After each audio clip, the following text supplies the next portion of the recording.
सरकार ने पीपीएफ, सुकन्या समृद्धि योजनाओं समेत छोटी बचत योजनाओं के ब्याज का ऐलान कर दिया है।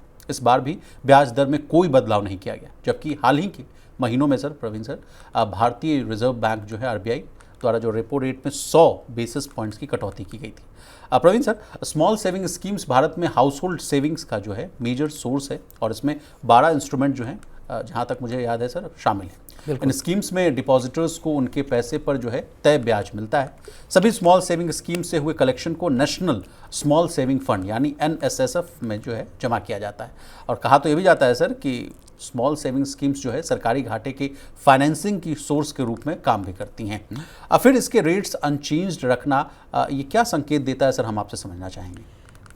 नहीं, देखिए, पिछले कई तिमाहियों से हर तिमाही इनके ब्याज दरों की समीक्षा होती है और एक श्यामला गोपीनाथ कमेटी के तहत इनके इसका एक फॉर्मूला है जिसके तहत इनकी ब्याज दरों को तय किया जाता है। कहा जा रहा है सर कि 7 तिमाही के बाद जो है ये अनचेंज्ड वाली जो पॉलिसी है, अगर आप Q1 से लेकर Q4 फाइनेंशियल ईयर 25 की बात कर रहा हूँ, तो वो जोड़ लीजिए और 3 क्वार्टर इधर का, तो 4, 3, 7 हो गए, तो 7 जो तिमाही तक है अनचेंज्ड है ये पॉलिसी। तो उसमें अब चूंकि ये लंबे वक्त की पूंजी सरकार को मुहैया कराती है, इंफ्रास्ट्रक्चर पे खर्च हो या बाकी खर्च हो उसके लिए, तो अब चाहे पीपीएफ हो, एनएससी हो, किसान विकास पत्र हो या सुकन्या समृद्धि योजना हो या सीनियर सिटीजन सेविंग स्कीम्स हो, उन सब पे ब्याज दरों को स्टेबल रखा गया है। 7.1% पीपीएफ पे, एनएससी पे 7.7% है और सुकन्या समृद्धि और जो सीनियर सिटीजन्स है इस पे 8.2% है।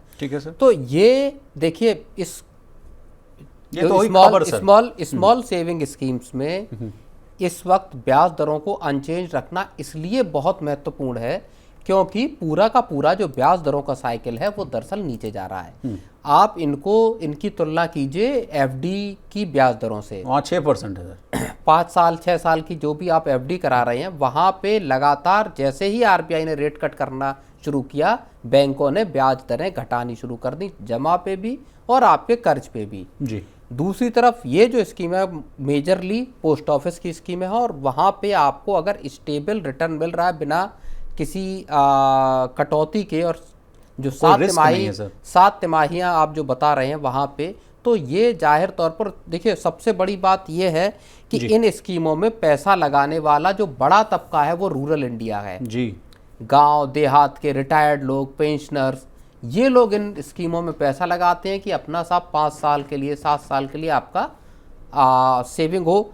दूसरी तरफ सुकन्या समृद्धि योजना ऐसी स्कीम है जो महिलाओं की, जो बच्चियों की पढ़ाई लिखाई और उनके बड़े होने पे उनको आत्मनिर्भर बनने में एक मददगार साबित होती है। तो सरकार का ये फैसला जो है ये बेहद महत्वपूर्ण है और वो खास तौर पर ऐसे वक्त, और आज ही देखिए रिजर्व बैंक की मॉनेटरी पॉलिसी की बैठक भी आई है जिसमें रेपो रेट को अनचेंज रखा गया है। जी सर, अब कुछ एडिशनल जानकारी हम अपने व्यूअर्स को दे दें सर कि स्मॉल सेविंग इंस्ट्रूमेंट्स को जो है 3 भागों में बांटा जाता है सर। एक तो है पोस्टल डिपॉजिट, जिसमें आपका है saving account, recurring deposit, time deposit और मंथली इनकम स्कीम। और दूसरा जो है क्लासिफिकेशन वो है सेविंग सर्टिफिकेट का, जिसमें है नेशनल स्मॉल सेविंग सर्टिफिकेट और किसान विकास पत्र है।